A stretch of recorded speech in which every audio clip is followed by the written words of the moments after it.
Hi everybody, so excited to talk today about 3 ways that we can reduce inflammation.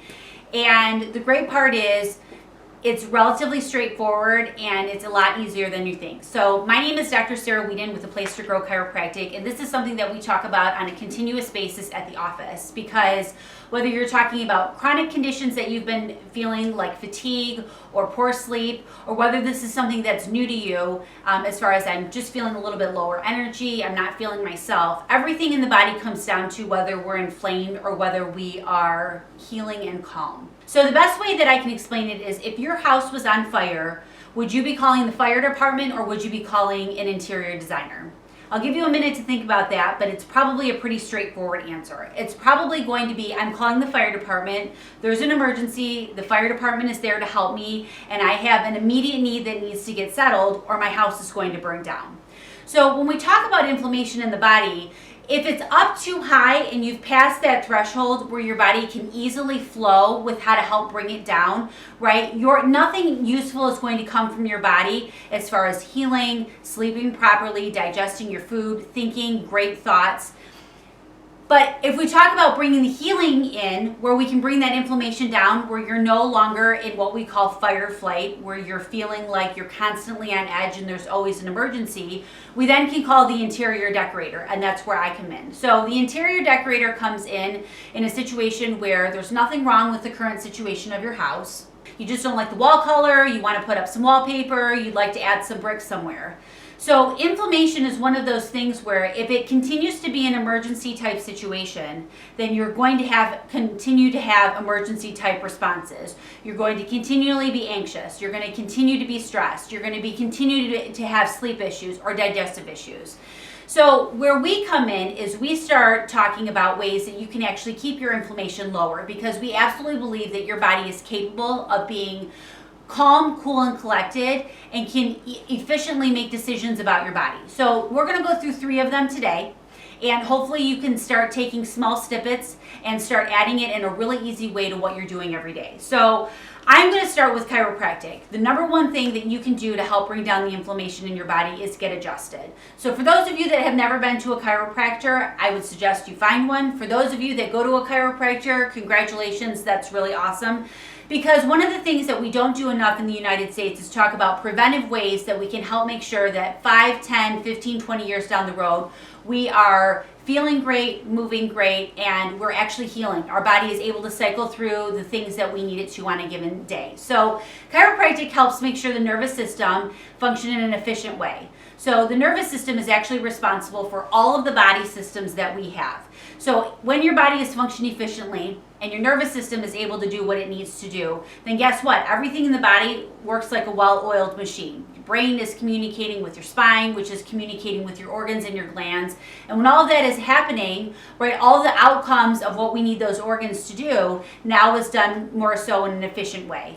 Parents bring their kids to the chiropractor for various issues, and at the end of the day, all of them say, I don't really know what you do at your office other than explain really well what you do, but my kids are doing so much better, they're not getting sick as often, and parents will also argue that they're not missing as much work, and they're just collectively able to spend their time as a family the way they really want to, which is in a fun, effective, and loving way. Second way that we think that you can keep inflammation down is drinking more water. So water, most of our body is water, believe it or not. So we're not actually mostly tissue, we're not actually mostly blood, we're actually mostly water. So when you're not getting the appropriate amount of water in the body, your body is running what we call on empty. There's only so much that your car can do when the check engine light's on or when the E light's on. And unfortunately for most of us, simple things like dull headaches throughout the day, or feeling a little bit brain fog, it's because we're not drinking enough water. So drinking half of your body weight in ounces of water a day is mission critical. Now, if you work out a lot, if you are on the go a lot, this will obviously change as well. And when you talk to your healthcare practitioner, obviously this is something that you want to mention to them as well.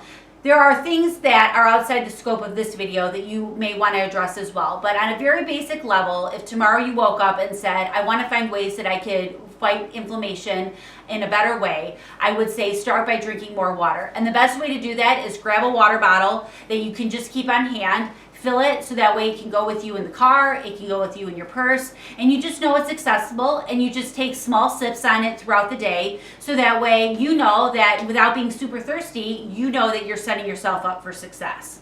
The third and final thing that we're going to talk about on this video as far as ways to reduce your inflammation is your food choices. Now, before you get all nervous and think that I'm going to tell you to remove all of the fun foods from your diet, all I'm simply saying is if we can increase more of the foods that reduce inflammation into the diet to start out with, you probably would be pleasantly surprised in how much it actually helps you feel great throughout the day.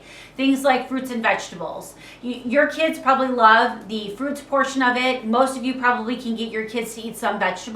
What I like to consider is variety. So I'm a big fan of good fats, avocados, nuts, seeds, assuming that there's no allergy, good protein sources, fish, chicken, poultry. All of those are great. And then I like the fruits and vegetables. So anything that you can get on the outside of the grocery store is usually where I would start. It's whole ingredients. Whole ingredients fuel the body, and when the body gets properly fueled, the body does not consider itself to be in an emergency situation. It considers itself to be in a really safe, wonderful, calm space. And then the great part is your coworkers, your kids, your husband, your wife, all start to follow in suit because they recognize that you are feeling great and moving great, and they can too.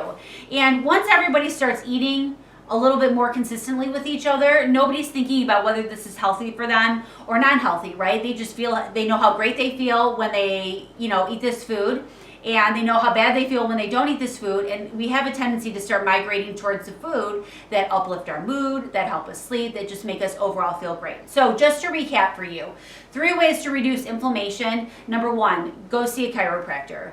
Going to see the chiropractor is going to help the nervous system function as it needs to so that the body can start healing the way it needs to. Number 2, drink more water. Drinking more water replenishes the body, helps get rid of all the old stuff that you want to get rid of, and helps reinforce the regeneration of new tissue. And number 3, best way to get rid of and reduce inflammation is to start eating anti-inflammatory foods. Good avocados, some nuts, good fresh produce, and apples, oranges, cabbage, all that good stuff, and then good lean meats that help keep the body fueled in a wonderful way. So thank you so much for joining us. I hope you enjoyed this video, and we can't wait to see you soon. Thanks so much.